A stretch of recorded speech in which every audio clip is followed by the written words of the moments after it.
आईला एक मुलगा दारुडा आहे आणि दुसरा मुलगा ज्ञानी आहे. आई त्या दारुडा मुलाला घराच्या बाहेर काढते का हो? त्याला स्वतःपासून दूर करते का हो? आईची माया अशी असते महाराज, लेकरू चांगला असल्या नाही तर वांगला असल्या आई त्याला स्वतःपासून दूर करत, कारण त्याला सांभाळणं प्रचंड अवघड असतं तरी ती त्याला सांभाळते. कारण ते सप्त्यात आलं तर सप्ताह बंद करते आणि मिटिंगला बसल्यावर मिटिंग बंद करते. निम्मे सप्त्याचे खऱ्या अर्थानं आयोजक फक्त यांना कंटाळले, सप्त्याला नाही कीर्तनाला नाही, पण मिटिंग सुरू झाली सगळ्यात. हरभरे एवढे कसे लागले, हरभरे एवढे कसे लागले, मटकी एवढी कशी लागली, हिशोबात हा घोळ कसा, त्याला घोळच कळत नव्हता. पण हा घोळ कसा, एक तर परवा येताना सहज एकाला म्हणलं सर्दी झाली काय करू, आता तू म्हणला महाराज तुम्ही येडे का, जात नसेल सर्दी तर घेऊन पगार. लय बेकार महाराज, मला राहून राहून प्रश्न पडतो महाराज, हे सप्ताह झालं सप्ताह बंद कर, त्यांचे रास आणते असं. पण जरा शास्त्राचा अभ्यास केला मला यांची रास सापडली महाराज. यांची नागाची एकच राशी कुंभ. इथं कुंभ कुणाची असेल तर फार मनावर घेऊ नका, पण कुंभ रास, कारण लक्षात घ्या म्हणजे खऱ्या अर्थानं घडा, कारण नागाची रास कुंभ कुणाची आणि नागात यांच्यात एक साम्य महाराज. नाग, नागाच्या तोंडात असणार विष हे चावल्यानंतर दुसऱ्याला मारत, आणि यांच्या तोंडामध्ये असणार दारू नावाचं विष त्यांना स्वतःला जी गाढव पित नाही ती आमची गाढव पितात. ही गाढव आहेत कोणत्या क्वालिटीची महाराज? खऱ्या अर्थाने एक विचार करा, अहो ज्याच्या दुकानात आम्ही दारूच्या बाटल्या आणल्या तो आज लाखाच्या करोडोच्या गाड्या फिरवतोय. आम्ही फक्त आमच्या बायका करून आम्हाला शोधत गावभर फिरत असतो. तर खऱ्या अर्थाने आम्ही आमच्या जीवनामध्ये नवरा आणि खऱ्या अर्थाने म्हणून घेण्याचे, मुलगा म्हणून घेण्याच्या पात्रतेचे राहिलो काय, सगळ्यात मोठा प्रश्न आहे. आता 8 महिन्यापूर्वीचा प्रसंग आहे. अहो खऱ्या अर्थाने एका कीर्तनाच्या निमित्तानं तुरुंगामध्ये जाण्याचा खऱ्या अर्थाने, म्हणजे मी नाही गेलो बरं, तुम्ही म्हणजे तुरुंगात महाराज गेला काय, आमच्या वेळेला सगळं मोठी आणली तुम्ही, पण एका तुरुंगामध्ये कीर्तन करण्याचा योग आला आणि कीर्तनाला उभा राहिलो. कीर्तन सुरू होतं, समोर सगळ्या प्रकारचे कैदी होते, पण एका कैद्यावर मात्र वारंवार नजर जात होती. कारण कीर्तन सुरू झाल्यापासून शेवटच्या शब्दापर्यंत त्याच्या डोळ्यातून फक्त आणि फक्त अश्रूंची धारा लागली होती. कीर्तन झालं, भैरवी झाल्यानंतर मी त्याला पहिल्यांदा जवळ घेतलं आणि विचारलं, दादा का रडता? आणि त्याने त्याची जी कर्म कहाणी सांगितली, अक्षरशः अंगावर काटा उभा राहिला महाराज. कारण लक्षात घ्या तो खऱ्या माथाडी कामगार होता, सर्वसामान्य कुटुंबातून आपलं कष्ट करून खऱ्या अर्थाने जीवन घडवत होता. मुंबई सारख्या शहरात आला, मुंबई सारख्या शहरात आल्यानंतर आपल्या कष्टातून त्यानं चाळीमध्ये खोली घेतली. स्वतः तो, त्याची बायको आणि 2 छोटी छोटी लेकरं, असा सुखाचा प्रपंच सुरू झाला. पण एक दिवस कामावरून थोडासा लवकर सुटला आणि घरी निघाला होता.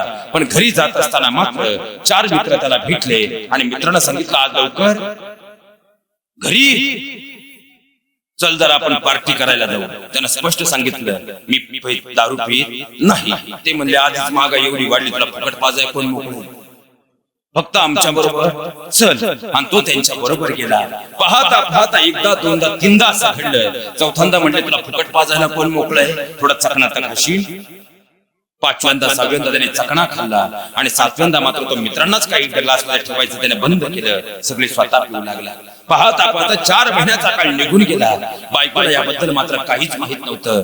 दिवाळीचा सण आला, आता गावाकडे जायचं म्हणून खऱ्या अर्थाने बायको कपडे आणायला मुलांना बाजारात गेली होती आणि हा मात्र घरात टीव्ही पाहत बसला होता.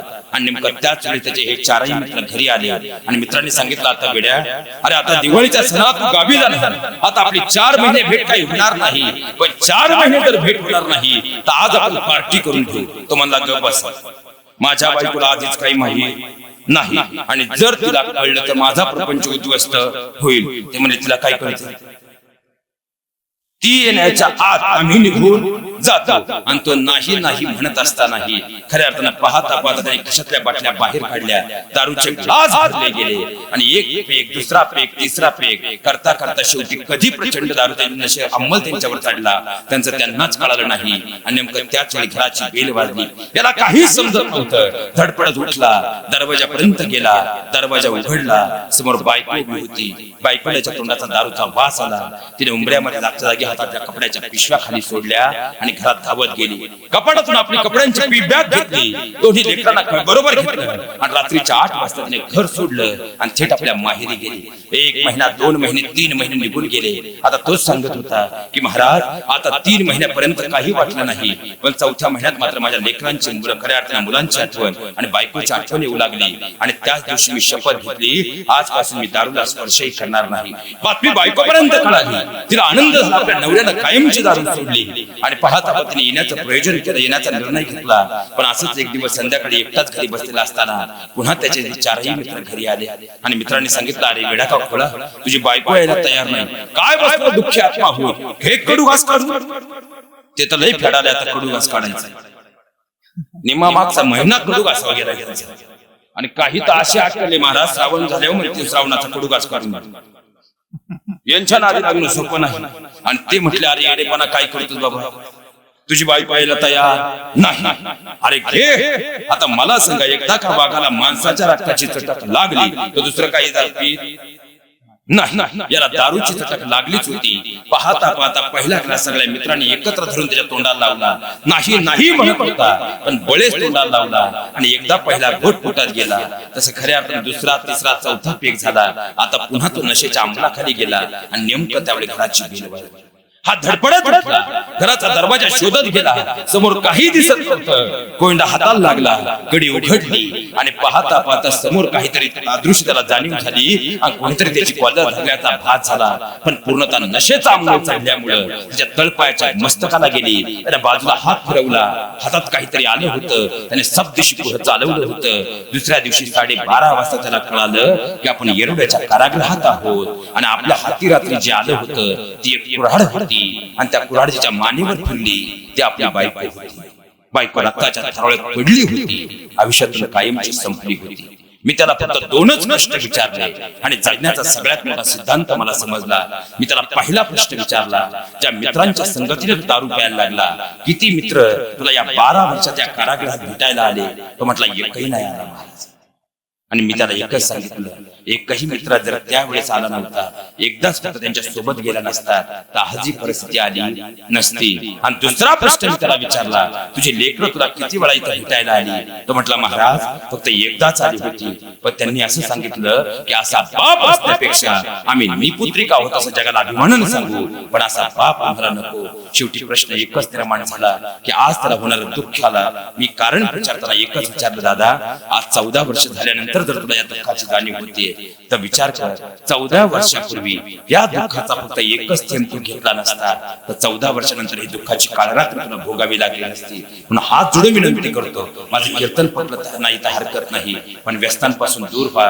कारण ज्याच्या दुकानात आणतोय आज त्याला लाखाच्या काय करोडोच्या गाड्या घेतल्या. आम्ही आमच्या बायका पुराणा मात्र आम्हाला गावभर शोधत फिरवतो. कारण वस्तू तुम्ही आजूबाजूला नीट पहा महाराज. हायवेच्या कडेला मुलगी जेव्हा कॉलेजला चाललेली असते ना, आमचा बाप ज्यावेळेस रस्त्याच्या कडेला दारू पिऊन पडतो ना आणि तिच्या मैत्रिणी तिच्याकडे पाहून कुंचितपणे हसतात ना, तेव्हा ती मुलगी त्या देवाला प्रश्न विचारते, देवा मी असं काय पाप केलं होतं की माझ्या पोटी असा मला बाप दिला, मग मी बाप म्हणून घेण्याच्या पात्रतेचे आहोत का? अरे ज्या माऊलीचं खऱ्या अर्थाने बापाच्या जीवनामध्ये तुम्हाला प्रत्येकाला बसलेल्या प्रत्येकाला मुलगी आहे.